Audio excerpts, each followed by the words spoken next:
everyone, welcome back to Cindy and Starlette, and if you are new here, welcome! Enjoy the videos.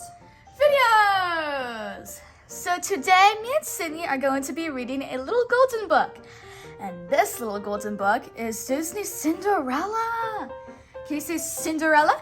Nice. Cinder? Yeah. Can you say Cinder?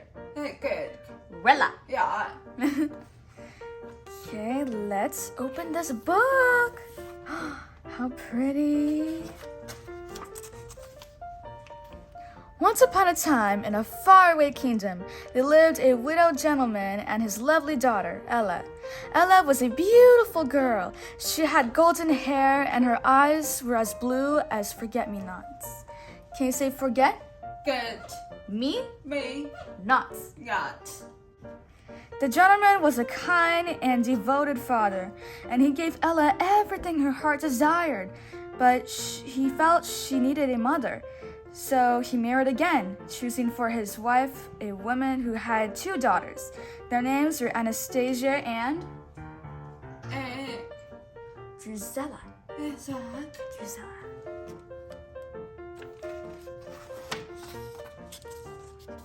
The gentleman soon died. Then the stepmother's true nature was revealed. She was only interested in her mean, selfish daughters.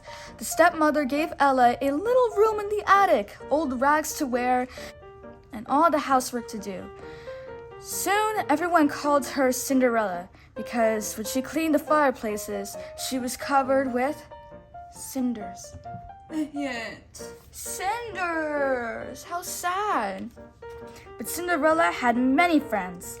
The old horse and Bruno the dog loved her. The mice loved her too. She protected them from stepmother's nasty cat Lucifer. 2 of her favorite mice were Gus and Jack. Cinderella was kind to everyone, even to Lucifer. But Lucifer took advantage of her kindness. Oh, nasty old puss.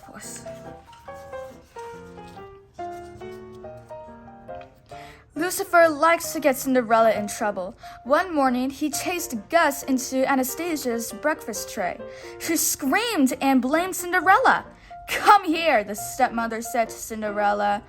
"The windows, wash them, then scrub the terrace, sweep the halls, and, of course, there's the laundry."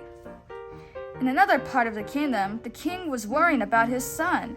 "It's high time he married and settled down," he told the Grand Duke. "But sire," said the Grand Duke, "we must be patient." "No buts about it," shouted the king. "We'll have a ball tonight. It will be very romantic. Send out the invitations."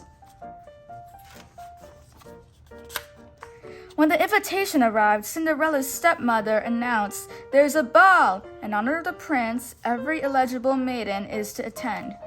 "That means I can go too," Cinderella said. "Well, I see no reason why I can't," the stepmother replied with a sly smile. "If you get your work done, and if you can find something suitable to wear."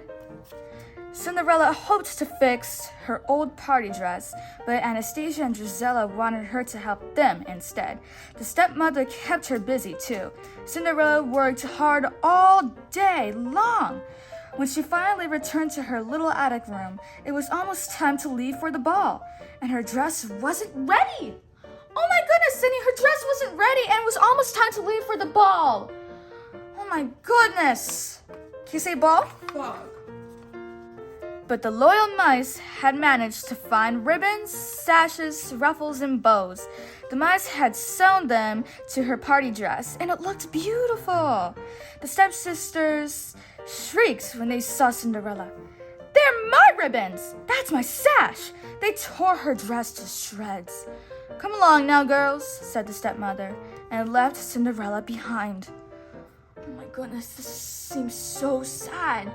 Can you say sad? Says. So sad. Cinderella ran into the garden. She wept and wept. Suddenly, a hush fell over the garden, and a cloud of lights began to twinkle and glow around Cinderella's head. "Come now, dry those tears," said a gentle voice. Then a small woman appeared in the cloud. "You can't go to the ball looking like that.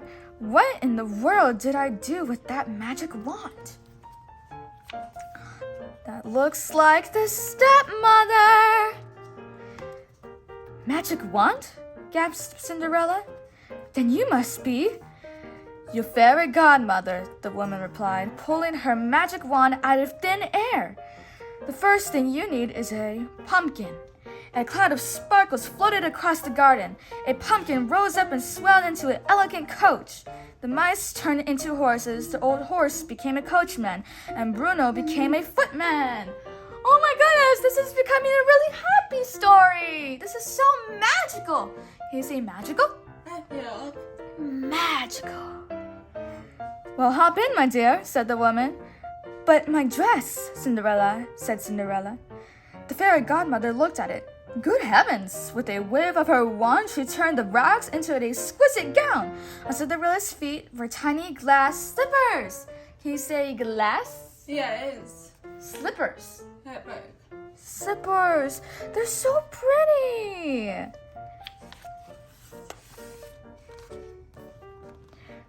You'll have only till midnight, the fairy godmother said. At the stroke of 12, the spell will be broken, and everything will be as it was before. Cinderella promised to leave the ball on time. Then, under a shower of magic sparkles, she stepped into her coach and was swept away to the palace. Cindy, this is so sweet. How nice of the fairy godmother. When Cinderella arrived at the ball, the prince was yawning with boredom. Then he caught sight of her.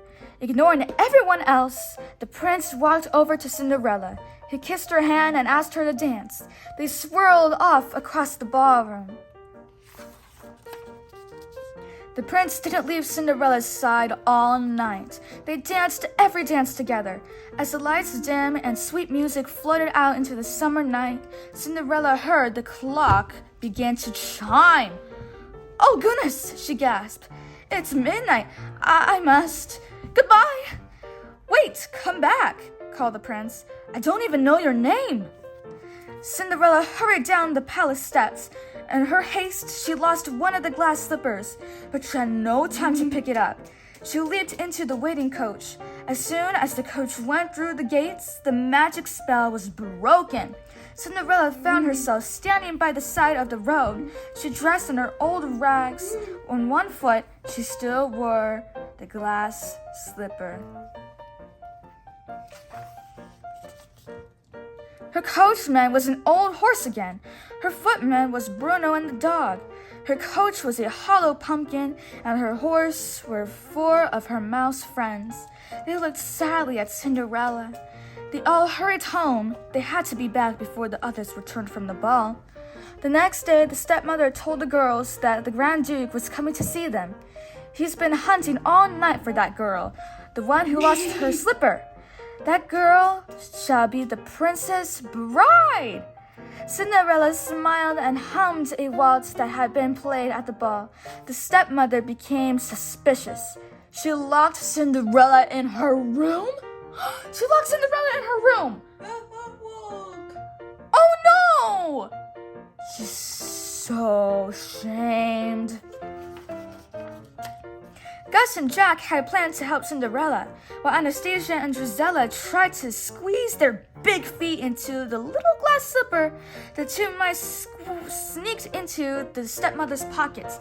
They got a hold of the key, tugged it upstairs, and knocked the door. Cinderella rushed downstairs to try on the glass slipper.